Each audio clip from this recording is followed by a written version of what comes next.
은혜 받으실 하나님의 말씀은 고린도 후서 7장 2절에서 4절이 되겠습니다. 제가 봉독해 드리겠습니다. 마음으로 우리를 영접하라. 우리가 아무에게도 불의를 하지 않고 아무에게도 해롭게 하지 않고 아무에게도 속여 빼앗는 일이 없노라. 내가 정죄하려고 이 말을 하는 것이 아니라 이전에 말하였거니와 너희로 우리 마음에 있어 함께 죽고 함께 살게 하고자 함이라.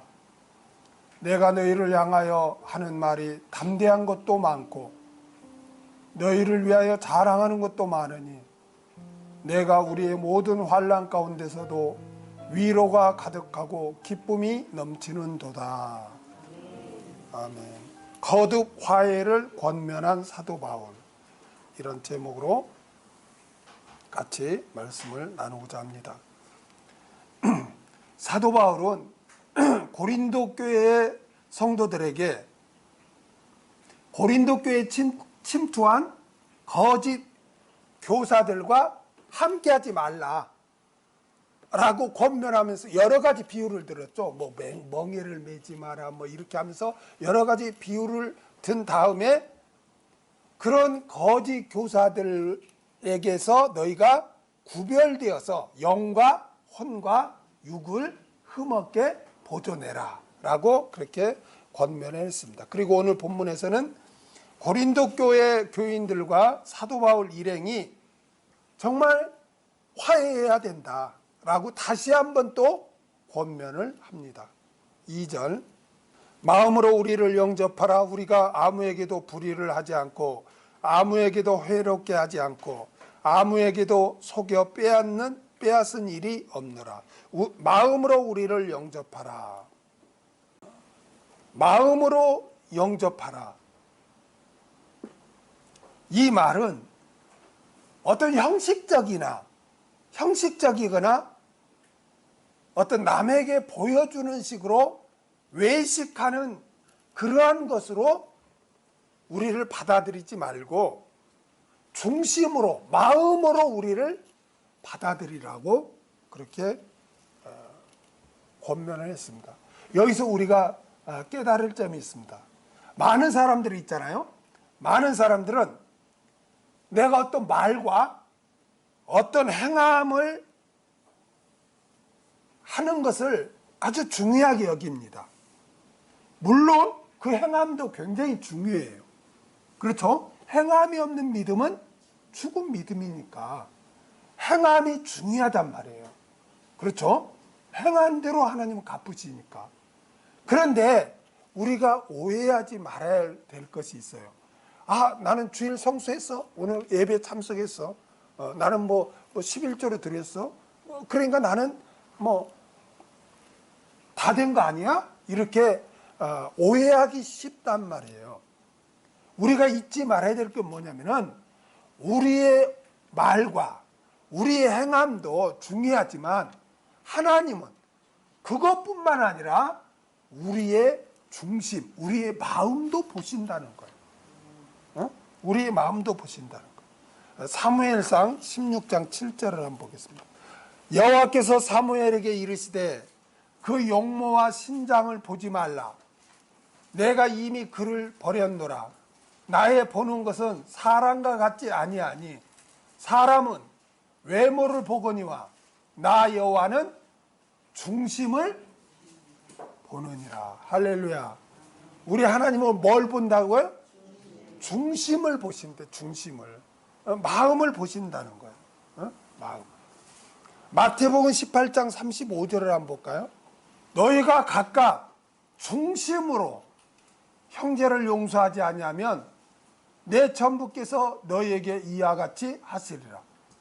네가 용서를 해. 그래 말로 내가 너 용서했어. 당신을 용서합니다. 이렇게 한다 할지라도 네가 네 마음으로 중심으로 하지 않으면 그건 용서한 게 아니다는 거죠. 우리가 누구하고 싸우면 빨리 화해해요. 그러면 그래 내가 잘못해서 우리 잘해봅시다. 이렇게 하잖아요. 그러면 서로 용서하고 화해가 됐구나. 사람들은 그렇게 볼지라도 하나님은 그 마음에 그렇게 행동으로 내가 잘못해서 말을 하고 악수를 하는 행함을 한다 할지라도 마음속에는 나는 너는 앞으로 안 볼 거야. 너하고는 나는 안 사귈 거야. 말도 안 섞을 거야. 이런다면 그것은 용서가 아니라는 거예요. 이제 사람들은 내가 잘못했어, 악수하자 이러면은 아 용서했구나 그렇게 보지만 하나님이 보실 때는 네가 중심으로 그렇게 했냐는 거죠. 네 마음도 그렇게 했냐는 거죠. 그래서 하나님은 중심을 본다는 것을 항상 우리가 기억해야 돼요. 한 구절만 더 보겠습니다. 히브리서 4장 12절. 우리가 잘 아는 말씀이죠. 하나님의 말씀은 살아있고 운동력이 있어 좌우의 날쌘 어떤 검보다도 예리하여 혼과 영과 및 관절과 홀서서 찔러 쪼개기까지 하며 또 마음의 생각과 뜻을 뭐하나니? 감찰하나니. 하나님은 우리의 마음에 어떤 생각을 가지고 어떤 뜻을 품고 있는지를 하나님은 지켜본다는 거예요. 하나님은 우리의 중심을 보는 거예요. 그래서 우리는 나는 뭐 오늘 주일날 예배당에 나왔어. 그래 나는 성수지를 했어. 이걸로 다 됐다 생각하지 말고 내가 예배당에 나와 하나님께 주님께 예배할 때 어떤 마음 오기 싫은데 왔는가? 나 믿지 않는데 믿는 척 하는가? 아니면 내가 정말 나를 구원해 주신 하나님의 은혜에 감사하면서 주님을 사랑하는 마음으로 예배를 드리는가? 그 중심을 본다는 거예요. 가인과 아벨이 다 하나님 앞에 예배를 드렸어요. 그런데 하나님은 가인의 예배는 받지 않고 아벨의 예배를 받았단 말이에요. 그러니까 어떤 그 행함도 중요하지만 그게 전부일 수가 없다는 거예요. 하나님은 그 행함도 보지만 그 언행 말도 다 듣고 행함도 보지만 어디까지 보시냐면 그 마음까지도 보신다는 거예요. 그렇다면 우리는 어떻게 해야 되겠어요? 내가 어떤 행동만 조심할 게 아니라 내가 지금 어떤 마음으로 이 일을 하는가, 내가 어떤 마음으로 하는가를 항상 계속 앞에 보면 우리가 마음 관리를 잘하자고 계속 말씀이 연결되죠. 그래서 항상 마음이 중요한 거예요. 마음이. 그래서 바울은 고린도 교회 성도들에게 마음으로 우리를 영접해라 이거예요. 마음으로. 그렇게 권면을 합니다. 그 다음에 우리가 아무에게도 불의를 하지 않고 바울의 신실성을 의심하여 마음을 닫고 받아들이지 않은 고린도 교회 교인들에게 마음으로 바울의 일행을 받아들이도록 하기 위해 또다시 자신의 뭘 증거하냐? 신실성을 증거해요. 그것은 먼저 우리가 아무에게도 불의를 하지 않았다는 거예요. 불의, 이거 아디케오. 부당하게 행하다, 하나님의 말씀에서 벗어나다. 하나님의 말씀에서 벗어나서 부당하게 행하는 것을 불의라고 하는 거예요. 사도 바울은 나는 너에게 하나님의 말씀을 벗어나서 내가 너희에게 어떤 사역을 했느냐? 그렇지 않았다. 나는 오직 하나님의 뜻에 따라서 나는 순종하며 사역을 했다. 자신의 사역의 신실성을 또 변호하는 거예요. 변호하는. 여러분 계속 바울이 지금 계속 얼마나 사실 자존심 상하겠어요. 그렇죠. 자기는 지금 죽기 살기로 핍박받고 죽을 고비를 넘기면서 그렇게 하나님을 위해서 일하는데 네가 사도냐 막 저 믿을 수 없다 이러니 얼마나 그 상처가 컸겠어요. 계속 바울은 그럼에도 불구하고 자신의 사역의 신실성을 지금 변호하고 나는 하나님의 말씀에서 벗어나서 그렇게 행동하지 않았다. 하나님의 뜻이라면 내가 내 목이 칼이더라도 나는 아멘하고 순종했다. 라고 지금 그렇게 권면합니다. 그 다음에 아무에게도 해롭게 하지 않고 바울은 아무에게도 해롭게 하지 않았다는 해롭게 하다 푸데이로 이거는 망쳐놓다, 실족시키다, 타락시키다, 그런 뜻이에요. 나는 너희에게, 누구에게나 나는 실족시키는, 나는 그런 일을 하지 않았다. 누구에게 타락시키는 그런 걸 하지 않았다. 너에게 침투한 거짓 교사들처럼 나는 누구를 미혹해서 타락시키거나 믿음에서 떠나게 하거나 그런 행동을 한 적이 없다. 사도 바울은 자신으로 인해서 여러분 믿는 형제가 실족하지 않게 하기 위해서 어떻게 했어요? 자신이 당연히 누릴 자유도 어떻게 한다고 그랬어요? 절제한다고 했어요. 나는 그렇게 할 수 있어. 그런데도 그 모습을 보고 바울이 저래? 잘못 알고 바울이 저래? 하고 실족할까봐 나는 그렇게 할 수 있는데도 나의 행동 때문에 누가 실족할까봐 나는 내가 누릴 자유도 내가 절제했다고 그렇게 우리가 그 고린도전서 배웠죠. 8장 13절. 그러므로 만일 식물이 내 형제로 실족케 하면 나는 영원히 고기를 먹지 아니하여 내 형제를 실족지 않게 하리라. 아멘. 바울이 고기를 먹을 수 있어요. 자신은 먹을 수 있어요. 그런데도 그 먹는 모습, 바울이 고기로 먹는 모습을 보고 누가 믿음이 없어가지고 오해해서 실족한다면 나는 안 먹겠다 이거예요. 안 먹겠다. 그러니까 자신이 누릴 자유도 절제를 했어요. 뭐 때문에요? 다른 영혼이 실족할까 봐. 다른 영혼을 위해서 그렇게 했다는 거예요. 여러분, 나의 감정, 내 욕심, 내 잘못된 행동으로 나와 관계된 그 형제가 실망해서 실족한다면 여러분 그거 무서운 거예요. 무서운 거예요. 마태복음 18장 6절에서 9절을 한번 보겠습니다. 누구든지 나를 믿는 이 소자 중 하나를 실족해 하면 차라리 연자 맷돌을 그 목에 달리우고 깊은 바다에 빠뜨리는 것이 나으니라. 실족해 하는 일들이 있음을 인하여 세상에 화가 있도다.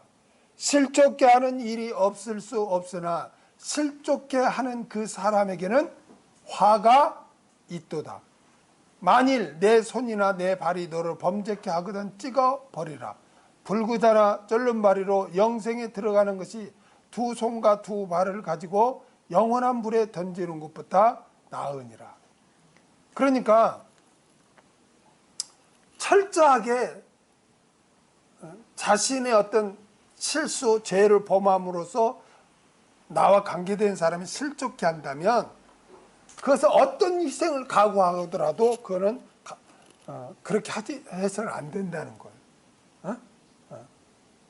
우리가 너무나 말을 쉽게 하고 너무나 행동을 해서 형제를 막 상처 주고 그냥 나 교회 안 나가 뭐 막 이렇게 만든다면 그것을 보는 하나님은 절대 잊지 않는 거예요. 심판하시겠다는 거예요. 그러므로 우리는 하나님의 말씀을 잘 깨달을 뿐만 아니라 그 순종의 본을 보여서 나와 관계된 영혼이 나로 인해서 실족하지 않게 해야 돼요. 항상. 우리는 빛이에요. 빛의 자녀죠. 그러니까 숨겨질 수가 없어.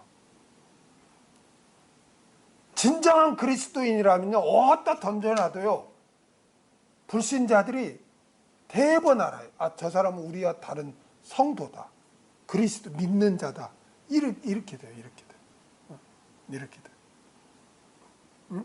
그러니까 우리가 정말 내 어떤 행동, 말, 그런 모든 것을 통해서 우리 그리스도인의 선한 영향력을 나타내야지 복음을 가리우거나 특히 우리의 언행으로 인해서 나와 관계된 사람이 상처 있고 실족해서는 안 된다. 아멘?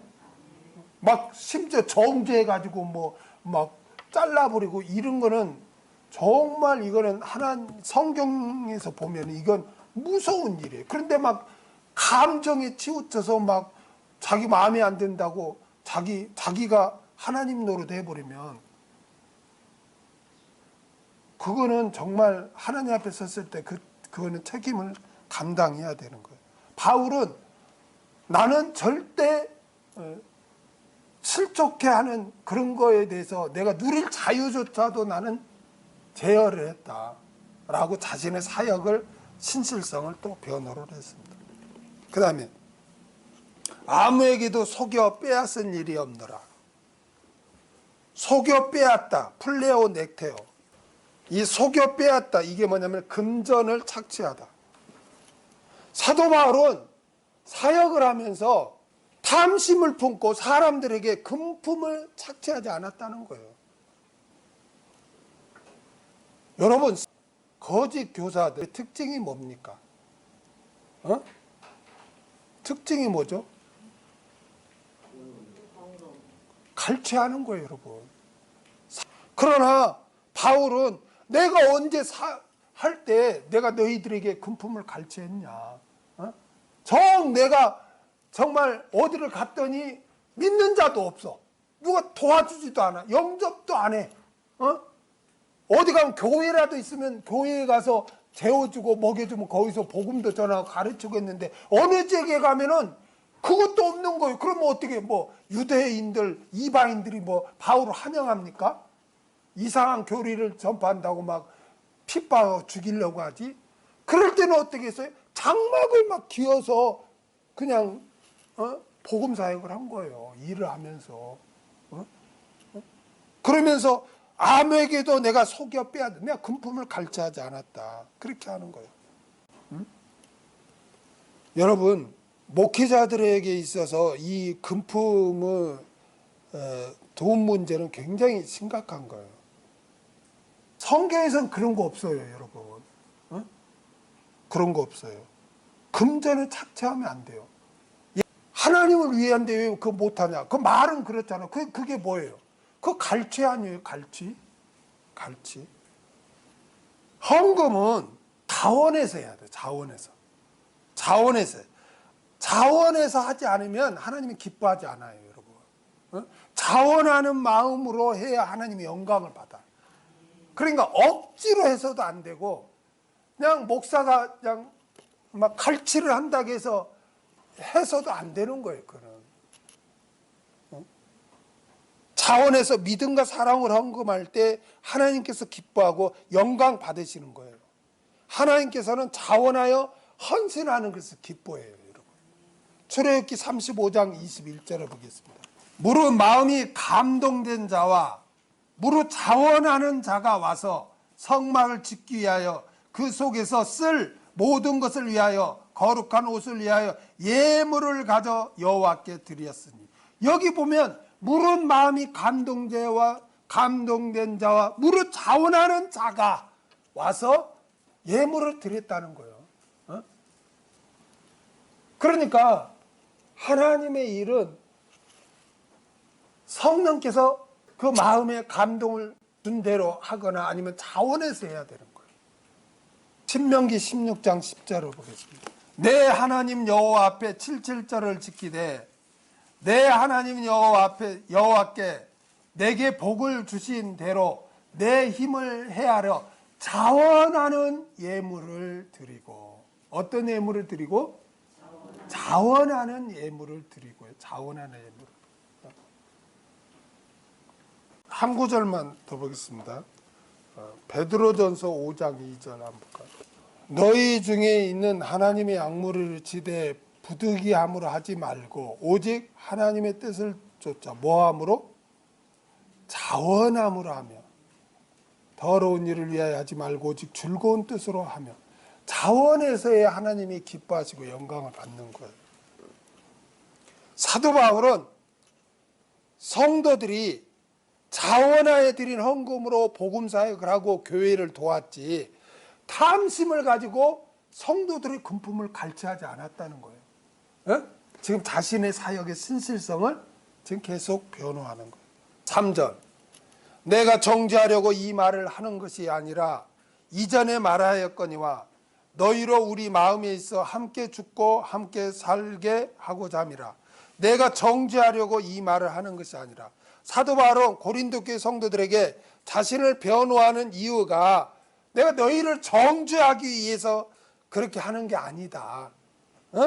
사도 바울은 자신이 아무에게도 불의를 하지 않고 해롭게 하지 않고 속여 빼앗은 일이 없다고 말함으로써 이런 나를 고린도 교인들이 바울 자신에게 비방하는 잘못을 했다고 정죄하는 것이 아니라는 거예요.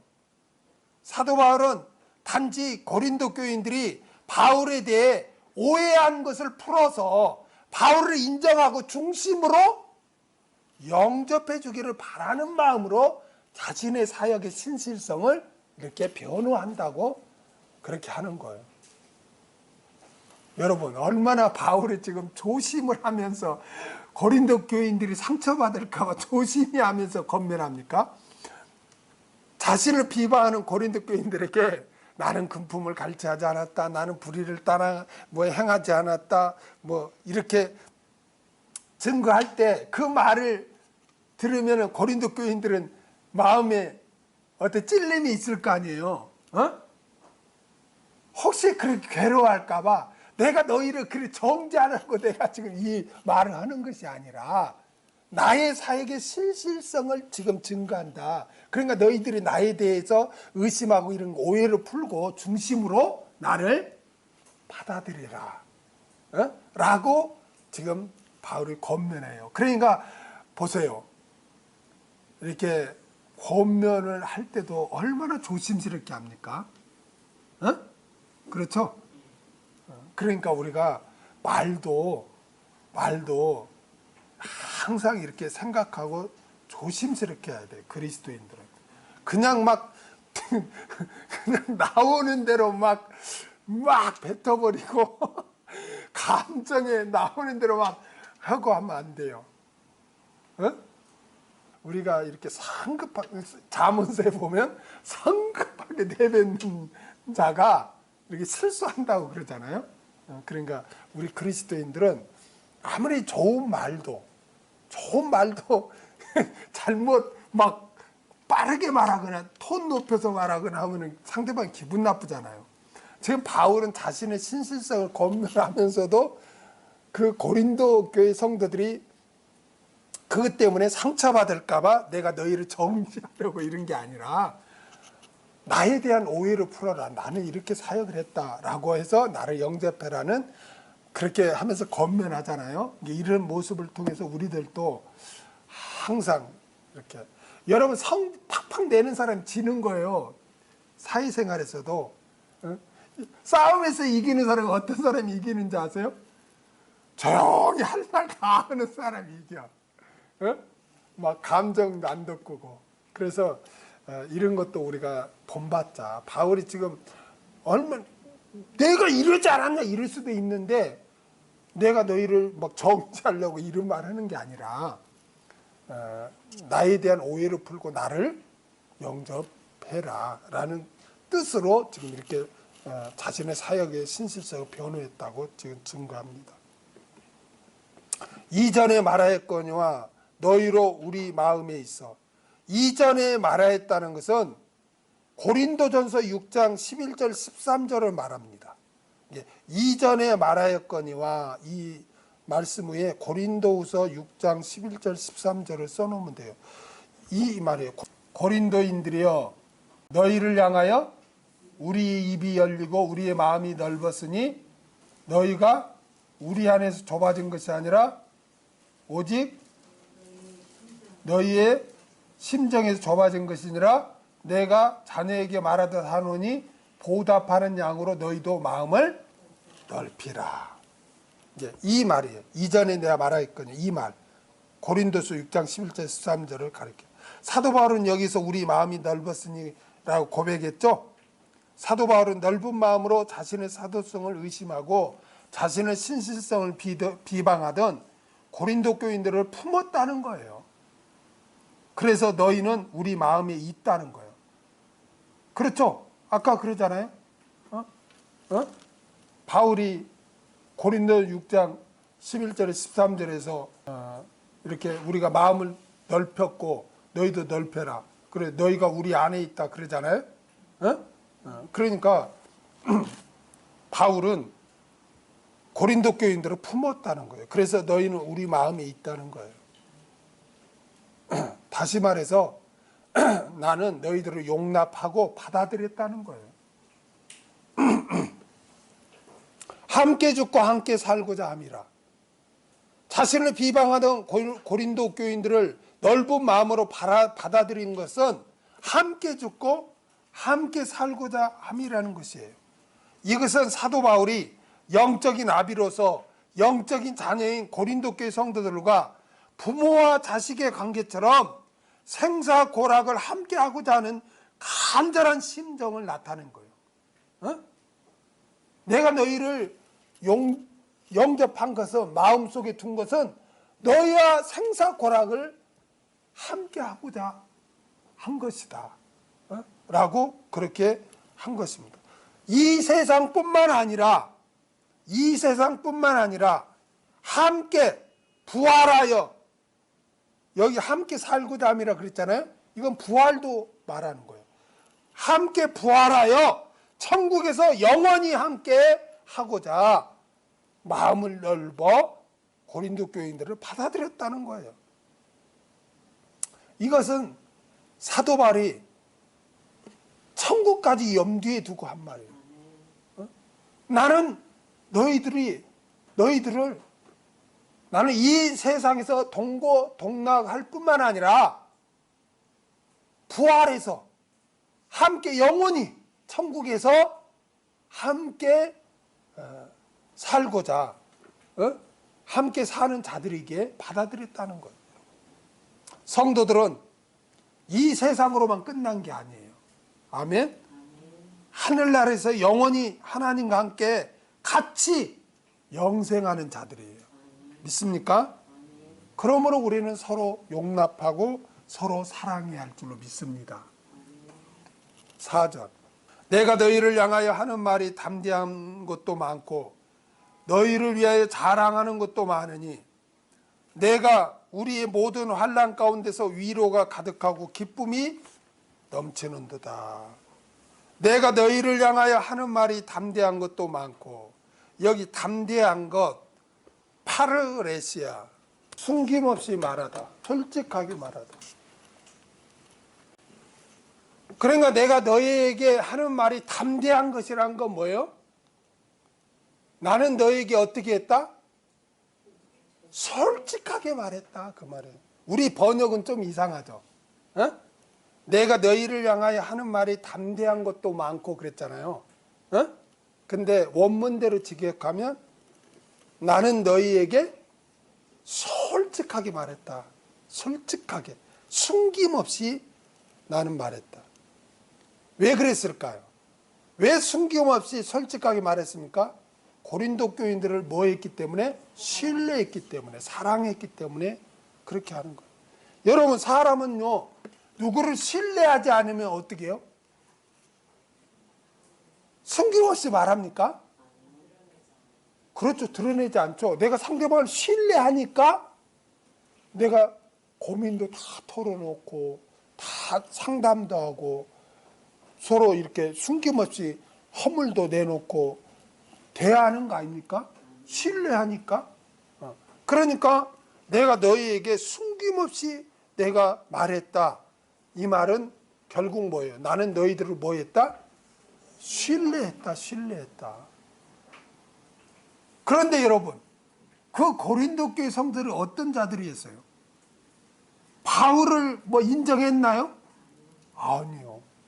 바울의 사도성을 의심하고 사역을 막 믿을 수 없다고 비방한 자들이에요. 그런 자들을 바울은 똑같이 비방하고 그런 게 아니라, 의심한 게 아니라 그들을 뭐 했다? 신뢰했다. 어떻게 그럴 수 있습니까? 아니, 자기를 미워하고 비방하는 자들을 어떻게 바울은 신뢰할 수 있었을까요? 하나님에 대한 믿음 때문에 그래요. 하나님이 계시기 때문에 그래요. 아멘? 하나님이 계시기 때문에. 하나님이 역사하면 그들의 마음도 변화될 줄 믿습니다. 하나님이 계시니까, 그들 안에도 성령님이 내주하니까, 믿는 자니까 그들에게도 성령님이 내주하시니까, 비록 그들의 믿음이 부족해서, 지금은 믿음이 부족해서 그렇게 의심도 하고 비방도 하지만 성령님이 계시기 때문에 바울은 그들을 신뢰했던 거예요. 아멘? 우리도 왜 형제로 우리를 신뢰할 수 있습니까? 인간적인 것을 보고 신뢰합니까? 아니요. 그가 부족해도, 그가 실수하고 허물이 있어도 그가 믿는 자라면 그 안에 누가 계세요? 성령 하나님 내주하고 있어요. 그러기 때문에 하나님 때문에 신뢰를 하는 거지, 하나님과 상관없이 인간을 신뢰한다? 그런 자가 누가 있습니까? 어떻게 신뢰해요? 자기를 좋아하는 사람도 막 의심하는 판이잖아요, 세상은. 그렇죠?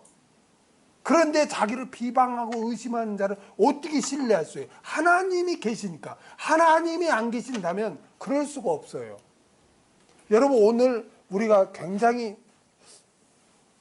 세상이 생각하는 것과 좀 다른 부분, 예를 들어서 뭐 말과 행동하면 다 된 거 아니냐, 이렇게 오해하기 쉬운데 중심을 해야 된다는 것. 그렇죠? 이런 것도 우리가 깊이 우리가 깨달아야 돼요. 아멘. 마찬가지 대인 관계에서도 그 사람의 행동과 말로 인해서 좌우되지 하면 안 된다는 거예요. 그가 비록 지금은 그런 말과 행동을 할지라도 기도하면 성령께서 어떻게 역사하면 나중에는 어떻게 변할지 모르는 거예요. 아멘. 그래서 그 영혼을 긍휼히 여기고 신뢰해 주는 거예요. 우리가 자녀도 실수하도 엄마 아빠가 믿어주잖아요. 그래도 똑같은 거예요. 똑같은 자기 자식을 신뢰하지 않는 부모가 있나요? 자식이 이렇게 하겠다면 믿어주잖아요. 그렇죠? 우리는 바로 그러한 믿음으로 형제를 대해야 된다는 거예요.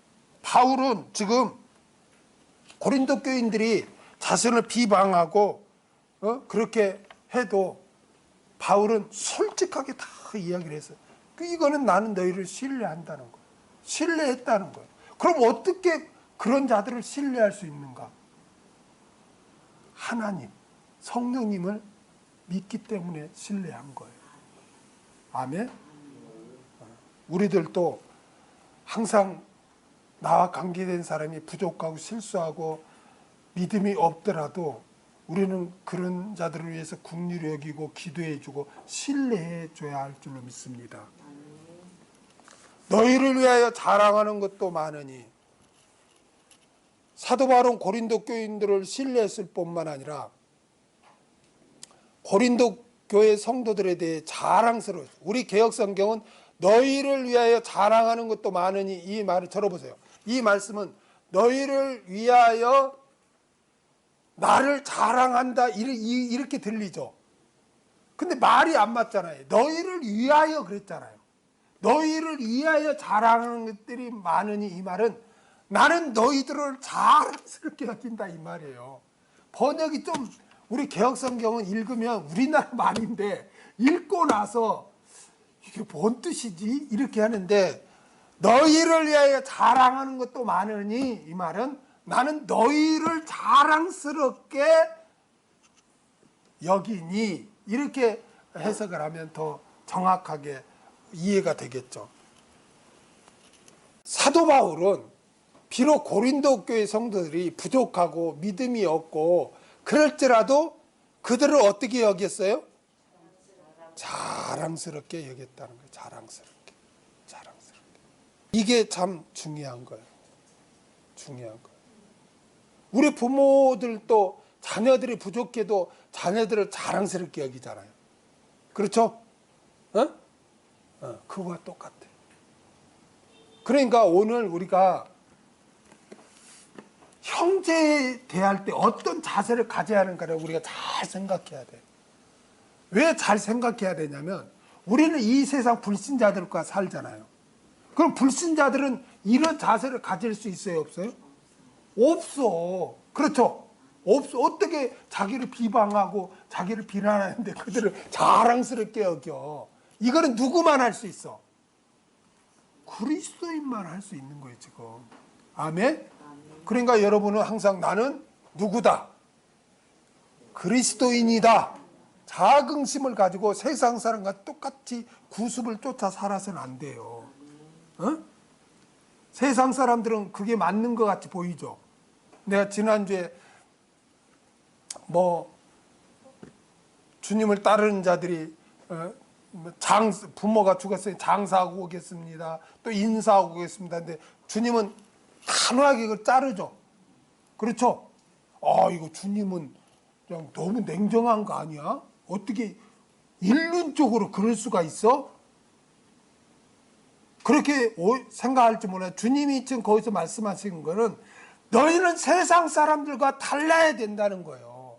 그리스도인은 세상 구습, 세상 가치관과 달라야 된다는 거예요. 지금 그걸 강조하는 거야. 세상 부모가 죽었는데 장례 지는 게 그게 얼마나 중요하고 오랫동안 떨어져 있는데 부모한테 작별 인사하는 게 얼마나 중요한 일이에요.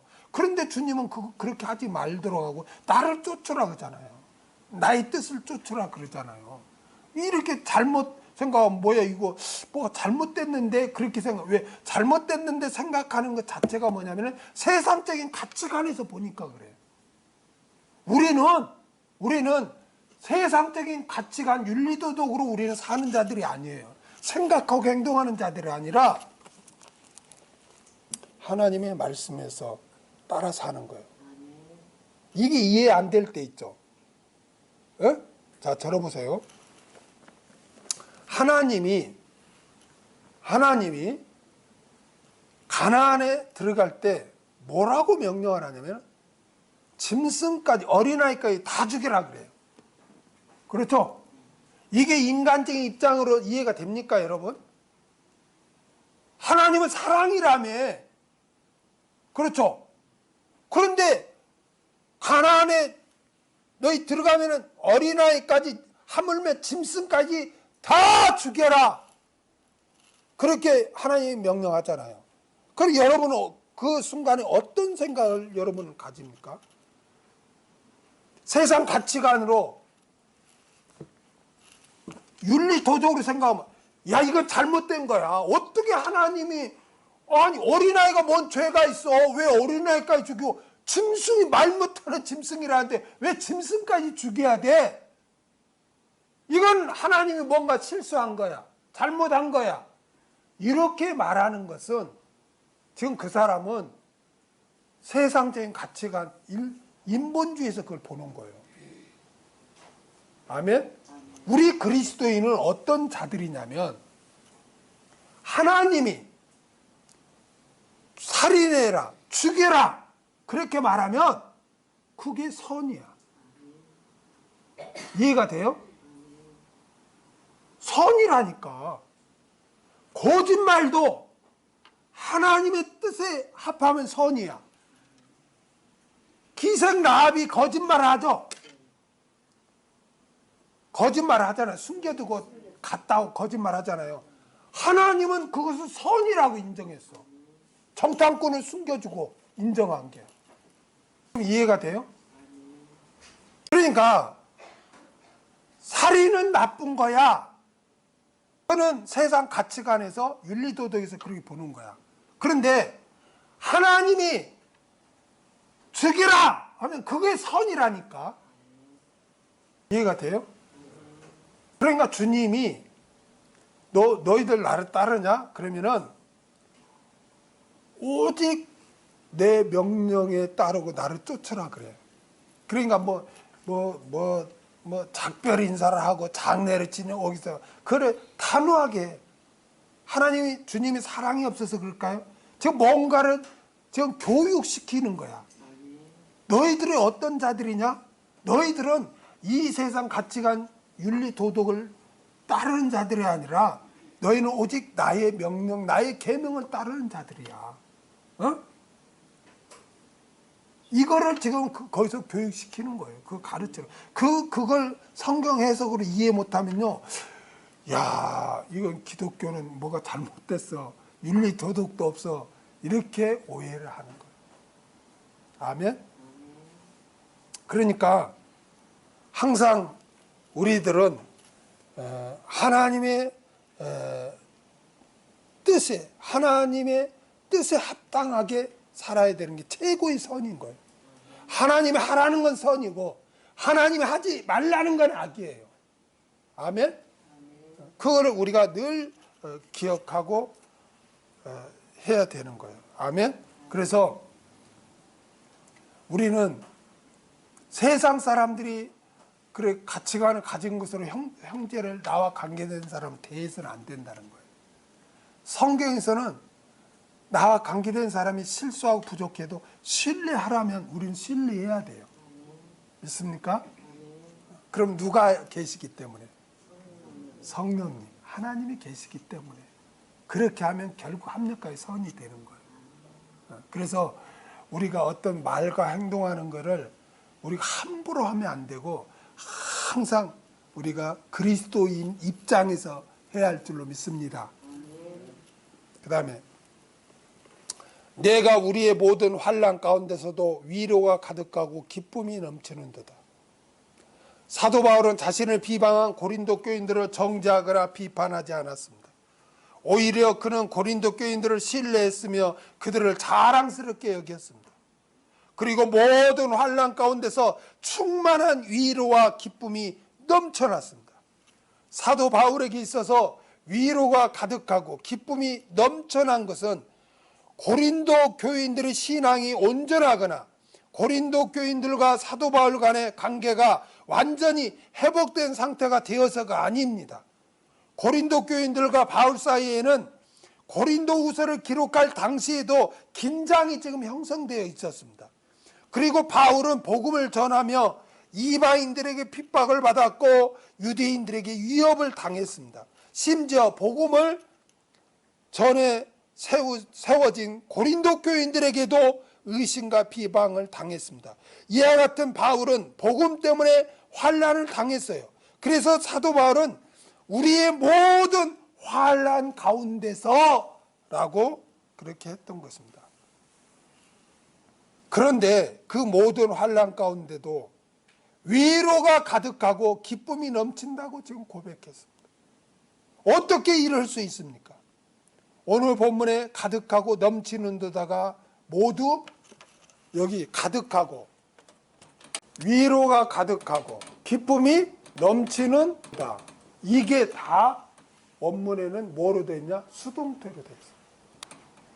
그러니까 원문들이 가득해지고 넘쳐지게 되는 도다 이렇게 번역을 해야 돼요. 수동태니까.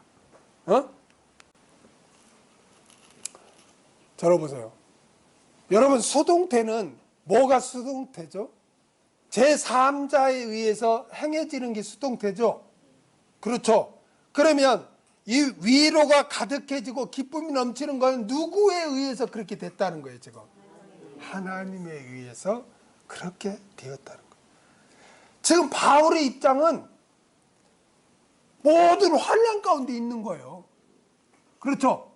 그런 환난 가운데 있는데 하나님으로부터 위로가 가득해지고 기쁨이 넘치게 되었다는 거예요.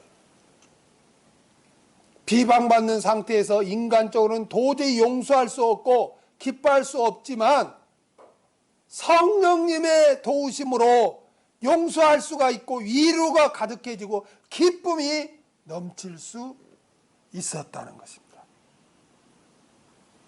여러분, 그래서 있잖아요. 성경에서는 그리스도인은 이 세상에서 감당할 수 없다고 그랬어요. 할렐루야. 우리는 보통 사람이 아니에요. 우리도 이 세상에 살면서 얼마나 어려운 일을 당해요. 그렇죠? 마귀가 공격해서 어려운 일도 당하지만 또 하나님이 우리를 훈련시키기 위해서 또 어려움을 당하기도 하신단 말이에요. 그렇죠? 그러한 가운데 우리는 환난을 당하지만 이때 우리는 인간적인 생각으로 두려워하거나 부정적인 의심하거나 원망 불평해서는 안 되고 누구를 의지해야 돼요? 성령님을 의지해야 돼요. 할렐루야. 성령님을 의지하면 그 힘든 가운데서 뭐가 가득해져? 위로가 가득해지고 뭐가 넘쳐? 기쁨이 넘쳐날 줄로 믿습니다. 우리가 보통 사람입니까? 이런 사람이에요. 이런 사람. 에? 성령님이 우리에게는 계시는 줄로 믿습니다. 그래서 비록 우리가 여러 가지 일로 인해서 심적으로 짓눌리고 어려운 가운데 있다 할지라도 성령께서 우리를 위로해주고 또 신령한 기쁨이 넘치도록 해주시는 줄로 믿습니다. 저도 때로는 어려운 일도 많았고 억울한 일도 많았고 그러한 일을 당할 때 예배당에서 무릎 꿇고 기도하면서 울기도 많이 울고 그랬습니다. 그럴 때마다 하나님이 주님이 주시는 위로, 내가 있잖아, 너 걱정 마, 위로해주고 정말 이 세상에 누리지 못할, 눈에서는 눈물이 나는데 마음에서는 막 기쁨이 넘치는 그런 신령한 기쁨이 넘쳐났던 것입니다. 바울은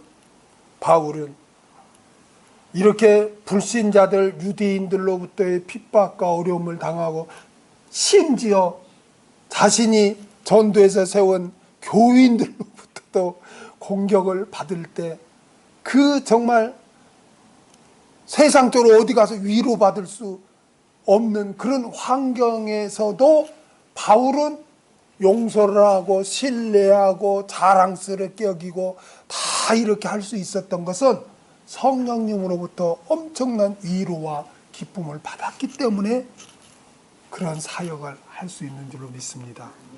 여러분들은 고아가 아닙니다. 누가 계십니까? 성령님이 내주하고 계신 줄 믿습니다. 여러분들이 비록 상처를 입고 힘든 일이 있고 두렵고 낙심될 때 무릎 꿇고 성령님 의지하시기 바랍니다. 그럼 성령님께서 여러분들에게 위로를 주시고 신령한 기쁨이 넘치게 해줄 줄로 믿습니다. 그러한 성령님의 위로와 기쁨이 넘칠 때 여러분을 공격하고 여러분에게 상처를 주고 여러분을 속상하게 하는 그러한 자들까지도 자랑스럽게 여기고 신뢰하게 될 줄로 믿습니다. 기도하겠습니다.